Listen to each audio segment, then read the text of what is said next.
Cihuy. Bukan, ini Patrick. Cihuy. Bukan, ini Patrick. Cihuy. Bukan, ini Patrick.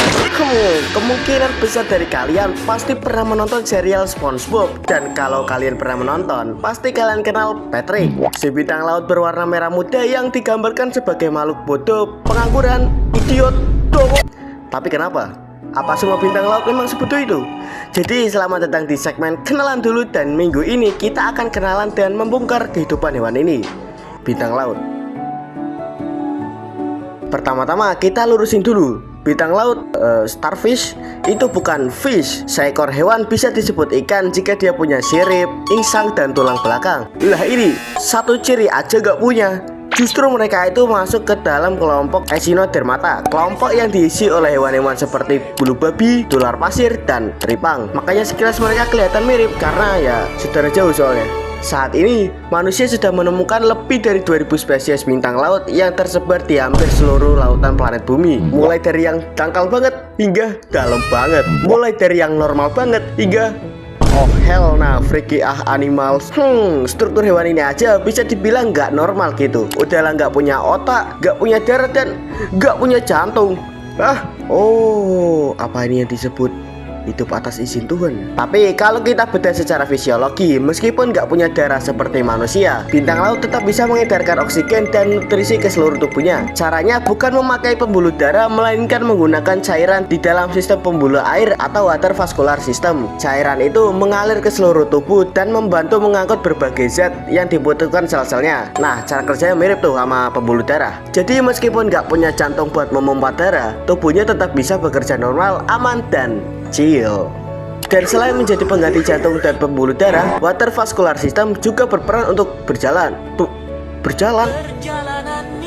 Bintang laut kalau dibalik, kalian akan melihat ratusan kaki kecil yang disebut tube feet atau kaki tabung. Nah, sistem pembuluh darah itu akan memompa air ke kaki-kaki kecil ini. Saat air masuk, kakinya memanjang, dan saat air keluar, kakinya memendek. Dan karena terjadi berkali-kali, itu ngebuat bintang laut bisa bergerak pelan di dasar laut. Tapi jalan itu bukan satu-satunya fungsi kaki ini. Bagian ini juga digunain untuk menempel ke batu dan membuka cangkang kerang. Ini memang perasaan gua aja atau cara dia makan kayak disturbing banget ya. Dan emang disturbing. Cara bintang laut makan itu adalah dengan mengeluarkan lambungnya ke luar tubuh. Lambung mereka terbagi menjadi dua, yaitu ada lambung kardiak, itu lambung yang dikeluarin ini, dan ada lambung pilorik, ini lambung pada umumnya lah.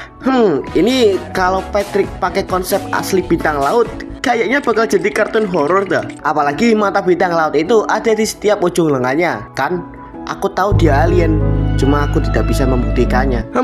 Ngomong-ngomong soal kata alien, kata ini kayak mainstream banget buat ngejulukin hewan aneh ya. Padahal keanehan tiap hewan itu adalah hasil dari evolusi dan seleksi alam selama jutaan tahun. Tapi ya gimana ya, kemampuan dia aja hebat. Kenapa hebat hewannya? Karena kemampuan regenerasi dia. Kalau tangannya putus, tenang, don't panik, entar juga numbuh lagi dalam beberapa bulan hingga tahun, tergantung spesies dan kondisi lingkungannya. Dan lebih hebatnya lagi, di beberapa spesies lengan yang putus bisa jadi individu baru. Syaratnya adalah lengan harus membawa sebagian cakram pusat tubuh yang letaknya ada di tengah-tengah. Jadi sebelum manusia nemuin konsep cloning, ini hewan udah bisa cloning. Tapi sebenarnya ini itu masuknya perkembangbiakan secara vegetatif. Emang perkembangbiakan vegetatif itu apa bang? Udah gua bahas di video ini ya. Bolehlah ditonton. Bentuk tubuh, serius, ini unik banget bro. Hampir semua hewan punya sisi depan, belakang, dan kanan kiri. Tapi bintang laut nggak punya semua itu karena tubuhnya tersusun secara melingkar atau simetri radial. Nah, istilah apa lagi nih? Jadi gini, ada beberapa jenis simetri. Simetri bilateral, bentuk tubuh kita, manusia, itu termasuknya di simetri bilateral. Karena kalau tubuh kita dibelah di bagian ini, kita akan punya dua bagian yang mirip atau simetris. Tapi kalau dibelah di bagian ini, nggak simetris. Di bagian ini, sama aja nggak simetris. Dan yang selanjutnya, simetris radial. Kalau tubuh bintang laut dibelah di bagian ini, kedua bagiannya masih simetris. Kalau di bagian ini, masih simetris. Kalau di bagian ini, juga masih simetris. Jadi intinya, kalau tubuh itu cuma bisa membuat dua bagian simetris simetris hanya dari satu potongan, bentuk tubuh itu termasuk simetris bilateral. Tapi kalau lebih dari satu, tubuh itu termasuk simetris radial. Tapi kalau nggak ada satupun garis potongan yang bisa menghasilkan dua bagian simetris, gimana? Nah, itu asimetris namanya. Lah, terus hubungannya sama sisi belakang, depan, dan kanan kiri apa bang? Gini ya, bintang laut.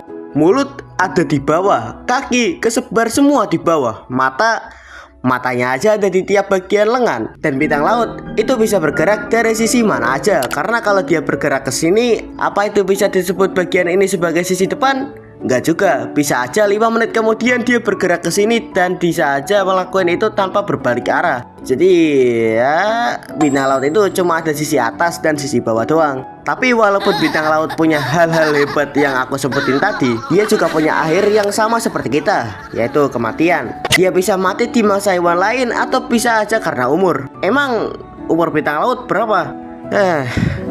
Umur mah nggak ada yang tahu kan. Umurnya bisa dibilang cukup panjang loh. Di beberapa spesies ada yang bisa lebih dari 30 tahun. Jadi apakah Patrick sebodoh itu? Tidak Patrick, kamu tetap bodoh. Tapi bintang laut asli, dari dia bisa bertahan selama ratusan juta tahun dan tidak punah, apakah itu bisa disebut bodoh? Mungkin ekspektasi kita terhadap kata pintar aja yang terlalu tinggi. Dan iya tuh sih. Nah,